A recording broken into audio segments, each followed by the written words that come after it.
வணக்கம் நேயர்களே, பணம் வளர்ப்பும் சேனலுக்கு உங்களை அன்புடன் வரவேற்கிறேன். இந்த சேனலில் உள்ள வீடியோலாம் உங்களுக்கு பிடிச்சிருந்தா மறக்காமல் லைக் பண்ணுங்கள், கமெண்ட் பண்ணுங்கள், ஷேர் பண்ணுங்கள், சேனலை சப்ஸ்கிரைப் பண்ணுங்கள். சரிங்களா? ஸோ நம்ம போன வீடியோவில் என்ன பார்த்தோம் அப்படின்னா, விரைவில் பணம் சேர என்னென்ன வழிகள் அப்படிங்கிற நிறைய வழிகள் இருக்குது. அதாவது ஒரு வழியை நம்ம போன வீடியோ பார்த்தோம். ஸோ இன்றைக்கி ரெண்டாவது வழி பார்ப்போம். ரெண்டாவது வழி ரொம்ப இப்போ நம்ம அந்த வழிகள் எல்லாமே ரொம்ப சிம்பிள் தான். இந்த எந்த வழியோ நீங்கள் 2 3 நீங்கள் தேர்ந்தெடுத்து பண்ணிக்கலாம்.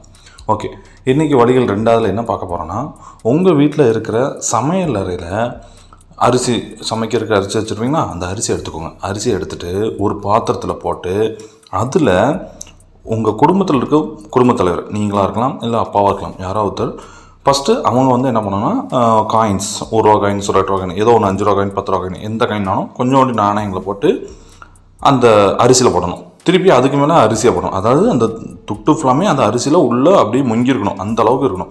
அப்புறம் அரிசியை போட்டுட்டு அதுக்கப்புறம் குடும்பத்தில் உள்ள மற்றவங்களாம் தன்னுடைய கையால் தான், எல்லாருமே கையால் தான் அப்படியே போடணும். சரிங்களா? அதாவது உங்களுக்கு நீங்கள் தான் பண்ணணும், அப்பாவுக்கு அப்பா தான் பண்ணணும். அப்படி எல்லோரும் அப்படியே அரிசிக்கு மேலே அந்த காயினை போட்டு திருப்பி அரிசியை போட்டு இந்த மாதிரி அரிசியில் அந்த காயின் வந்து வெளியில் தெரியாத அளவுக்கு நீங்கள் அரிசியை போட்டுட்டு இப்படியே பண்ணிகிட்டே இருக்கணும். அதுக்கப்புறம் இந்த இந்த இந்த மாதிரிலாம் பண்ணின பிறகு இதை அப்படியே தனியாக உங்கள் சமையலில் ஏதாவது ஒரு மூலையில் வச்சுக்கோங்க. இந்த அரிசியை இந்த அரிசி இப்போ 6 மாதம் ஒரு தடவை மாற்றிக்கோங்க. 6 மாதம் ஒரு தடவை மாற்றும் போது காயின்ஸ் அப்படியே எடுத்து நீங்கள் அடுத்து யூஸ் பண்ணிக்கலாம். அரிசியை எடுத்து நீங்கள் காக்கைக்கு போட்டுக்கோங்க. சரிங்களா? காக்கை குருவிக்கெலாம் நீங்கள் போட்டுக்கலாம்.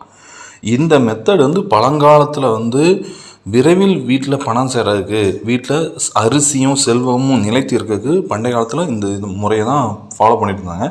அந்த முறையை நீங்கள் ஃபாலோ பண்ணி பாருங்கள். கண்டிப்பாக உங்கள் வீட்டில், ஏன்னா அரிசியும் ரொம்ப முக்கியமானதான். ஸோ அரிசியும் செல்வமும் உங்கள் வீட்டில் நிலைச்சிருக்க இந்த மாதிரி ஒரு மெத்தடை கண்டுபிடிங்க. கண்டிப்பாக உங்கள் வீட்டில் செல்வம் நிலைத்து நிற்கும்.